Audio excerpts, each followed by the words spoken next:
My ex-fiance tested my limits by telling everyone that I cheated, and she kicked me out, but it is the other way around, so I went nuclear and emailed the proof to everyone, plus all updates. I met my fiance in my first year of college. We were both 18 and went from friends to lovers pretty quickly. We clicked so well, and everything was so easy. We had a really good relationship. It's the kind of relationship that everyone wishes they were in. It's the kind of relationship people idolize and say, if those two broke up, then love doesn't exist. You get the picture. Ashley was everything I sought in a woman. Funny, smart, attractive, down-to-earth, and family-oriented. She wanted to build a life together. Our families got close throughout our relationship. It was like we were already one big family before even getting married. As planned, I popped the question a year ago, not knowing that this would change everything.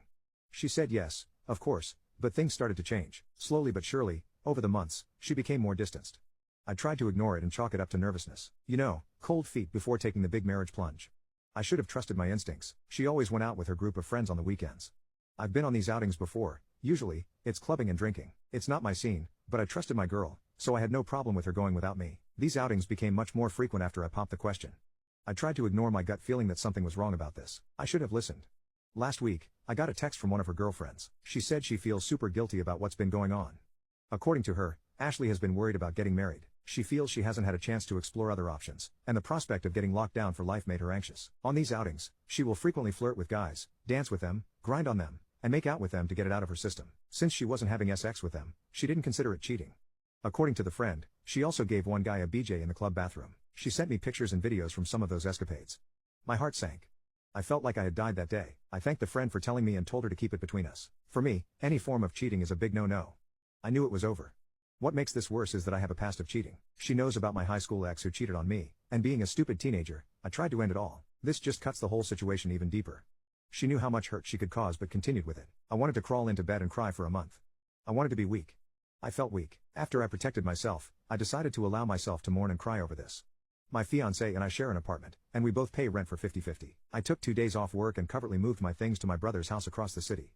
He knew about everything and immediately offered his place to me. The first day I moved non-essential items out when Ashley got back from work, she commented on it, but I brushed it off by saying I sold some stuff and took some more stuff to a storage unit to tidy and clear space up in our apartment. She didn't question it.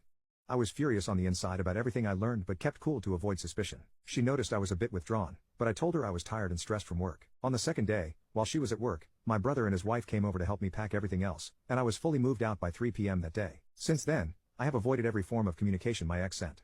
I have completely cut her off. I refuse to talk to her or her family. I don't even want to confront her about what happened.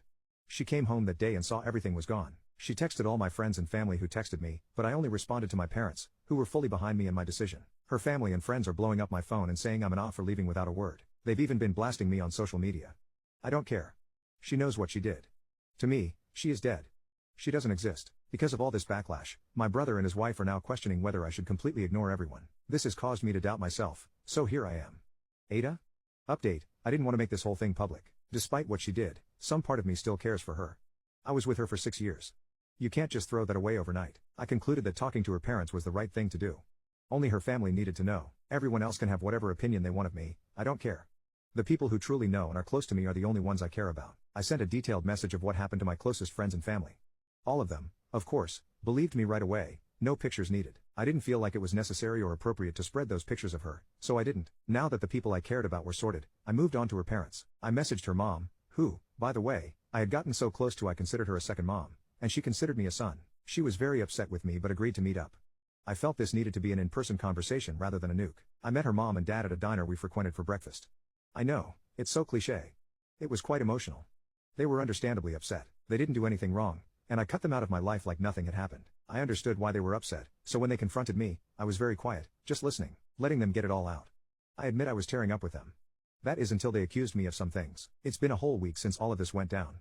In that week, a lot happened. Apparently, according to her parents, my ex convinced everyone that I cheated and that she kicked me out, and I haven't been answering anyone because I was so ashamed of what I had done.